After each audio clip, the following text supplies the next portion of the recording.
नमस्कार दोस्तों, हमारे इस चैनल बॉलीवुड सिनेमा बाप में आपका दिल से स्वागत है। दोस्तों, आज हम बात करेंगे गज़ल गायक पंकज उधास जी की। दोस्तों, पंकज उधास का जन्म 17 मई सन 1951 में गुजरात के जैतपुर में हुआ था। पंकज उधास के पिता का नाम केशुबाई और माता का नाम जीतूबेन उधास है। केशुबाई एक जमींदार थे। पंकज उधास के बड़े भाई मनोहर उधास भी संगीत की दुनिया में एक लोकप्रिय गायक थे। उनके एक और भाई भी है, निर्मल उधास, जो उनकी तरह ही गज़ल गायक है। पंकज उधास के पूर्वजों का गाने बजाने से कोई ताल्लुक नहीं था।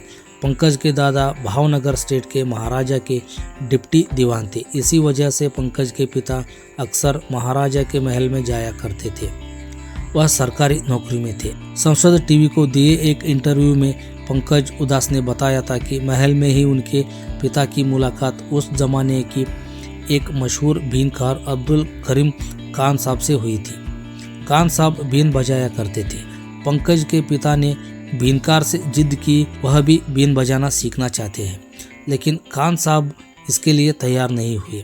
उन्होंने पंकज के पिता को समझाया कि वह दीवान के बेटे हैं, इसलिए उनके लिए ये सब सीखना आसान नहीं होगा, लेकिन पंकज उधास के पिता नहीं माने। अंत में उन्होंने खान साहब से दिलरुबा बजाना सीखा।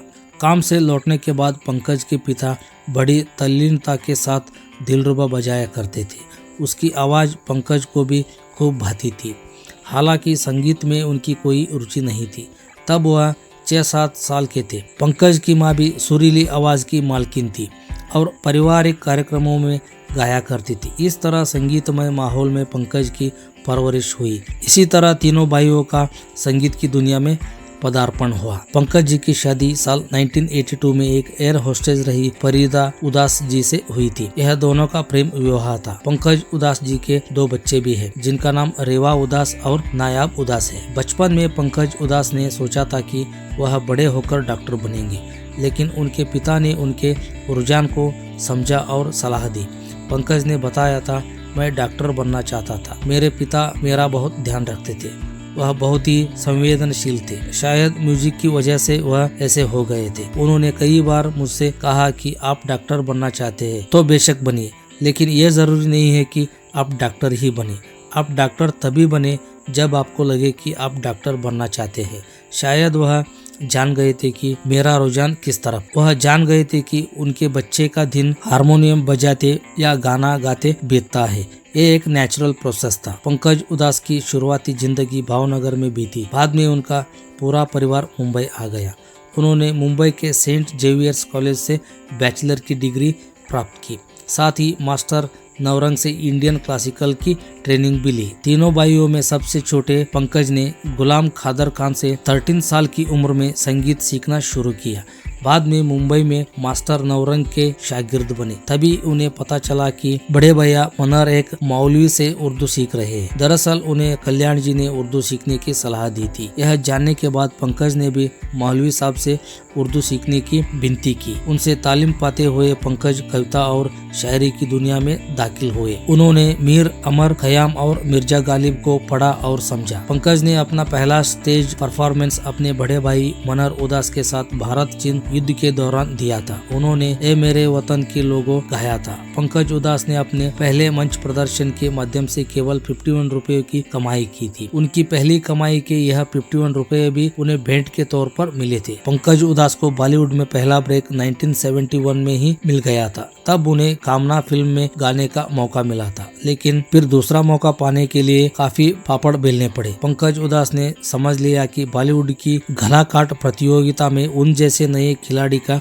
ठिकाना आसान नहीं है। ये बात उन्हें 2 साल के भीतर ही समझ में आ गई थी। तब तक वह गजल गाने लगे थे और उन्होंने फैसला लिया कि अब केवल गजलों पर ही ध्यान देना है, बॉलीवुड के पीछे नहीं भागना है। वहाँ भी उन्हें काफी मशक्कत करनी पड़ी, लेकिन 1980 में जब उनका पहला एल्बम आहट आई, तब उनके लिए सफलता के दरवाजे खुल गए। यहाँ से उन्हें सफलता मिलनी शुरू हो गई थी। महेश भट्ट की 1986 की फिल्म नाम से प्रसिद्धि मिली, जिसमें नूतन, कुमार गौरव, संजय दत्त, पूनम ढिल्लो, अमृता सिंह और परेश रावल ने अभिनय किया था। नाम के सॉन्ग चिट्ठी आई है में अभिनय किया जो बहुत सुपरहिट हुआ और आज भी यह सॉन्ग सर्वश्रेष्ठ गानों में गिना जाता है। इनको चिट्ठी आई सॉन्ग के सिंगर के नाम से ही जाना जाता है। उसके अलावा इन्होंने काफी सारे एल्बम लॉन्च किए जिनके नाम है नशा, मुकर्रर, तारा, महफिल, समा खाना, नायाब, लेजेंड, रोवाई, खैफ, अमन, महक, घूंघट, लम्हा, याद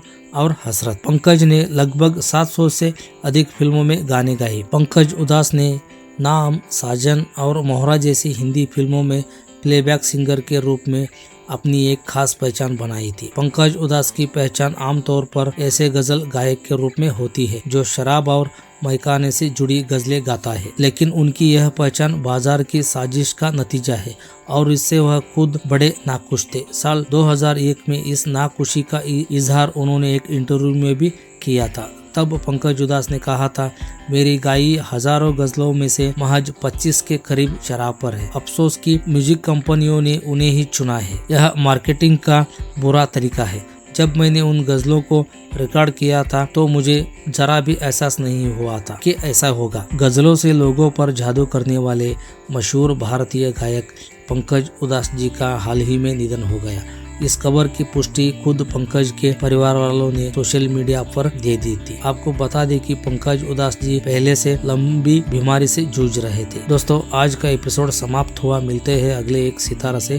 तब तक आप हमारे इस चैनल को सब्सक्राइब करो, हमारे हर वीडियो को लाइक करो, अपने यार दोस्तों में साझा करो और बेल आइकन प्रेस करो ताकि आने वाली हमारी हर वीडियो की नोटिफिकेशन आप तक सबसे पहले पहुंच सके। धन्यवाद दोस्तों।